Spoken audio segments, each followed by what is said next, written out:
మీ pressure వలన, school pressure వలన, ఇప్పుడుండే ఎడ్యుకేషన్ సిస్టంలో ఉండే దీనివల్ల పిల్లలు ఎలా ఒకలాగా 10th పాస్ అయిపోతున్నారండి. 10th పాస్ అయితే నిజంగా ట్విస్ట్ మొదలవుతుంది. మన పిల్లలు చెప్తూ ఉంటాం 10th క్లాస్ నీ లైఫ్లో టర్నింగ్ పాయింట్ అని చెప్తాం. ఇంటర్మీడియట్ వచ్చినప్పుడు చెప్తాం ఇదే టర్నింగ్ పాయింట్ నీ లైఫ్లో అని చెప్తాం. డిగ్రీ వచ్చినప్పుడు కూడా అదే చెప్తాం. ఇలాగే టర్నింగ్ పాయింట్లు ఉండే టైంలో ఏం చేస్తారంటే, మనం 10th వచ్చినప్పటికీ ఎలా ఒకలా పాస్ అవ్వడం, లేకపోతే మంచి మార్క్స్తోనే పాస్ అయ్యే విద్యార్థి ఏం చేస్తాడంటే తనకంటూ ఒక చాయిస్ ఉంటుందండి. ఇక్కడ సెకండ్ విషయం ఏంటి, ఫస్ట్ కంపారిజన్ సెకండ్ ఏంటంటే చాయిస్. ఇంకొక చాయిస్. ఈ చాయిస్ అనేది మనం పిల్లలకి ఇవ్వం. మనం ఏం చేస్తాం, పిల్లలకి ఏం చెప్తాం, ఏ కోర్స్ జాయిన్ అవ్వాలన్నది ఇప్పుడే పెద్ద మదన పడుతూ ఉంటాం. ఏంటంటే మన చాలా పేరెంట్స్ చాలా స్ట్రగుల్ అయిపోతూ ఉంటాం, ఏ కోర్సులో జాయిన్ చేయాలి.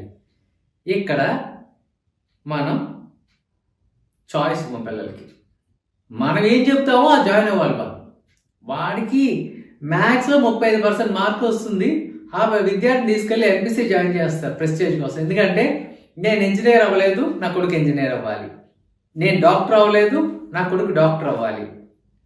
కెమిస్ట్రీలో 40 మార్కులు వస్తాయి 100కి, ఆ విద్యార్థిని కూడా అలాంటి కాలేజీలు కూడా ఉన్నాయి కదా ఈరోజు కాలేజీలు ఉన్నాయి. మీరు ఎన్ని మార్క్స్ అయినా పర్లేదు తీసుకురండి, మేము జాయిన్ చేస్తాం. సో అది ఒక పెద్ద ఇష్యూ. సో ఏంటంటే పిల్లలకి చాయిస్ ఇవ్వకుండా మన చాయిస్తో, మన ఇష్టం కొద్ది, మనం చిన్నప్పుడు మనకి ఇబ్బంది ఉంది, నేను ఈ కోర్స్ చేయలేకపోయాను, మీ చైల్డ్హుడ్ డ్రీమ్స్, మీ లైఫ్ టైం డ్రీమ్స్ని మీరు ఇంప్లిమెంట్ చేయకుండా పిల్లల మీద ఇంప్లిమెంట్ చేస్తారు. ఏమంటే 5 వేలు ఒకలా లేవు కదా, మీరు ఒకలా ఉంటారు, మీ కొడుకు ఒకలా ఉంటాడు, కూతురు ఒకలాగా, లేకపోతే అట్లా కదా, ఇంట్లో ఒక్కొక్క మెంబర్ ఒక్కొక్కలాగా ఉంటారు. అలాంటప్పుడు మనం తీసుకెళ్ళి ఇంపోజ్ చేస్తే అట్లా. సో అలాంటప్పుడు ఏమవుతుందంటే వాళ్ళు మళ్ళీ ఆత్మవిశ్వాసం కోల్పోతారు.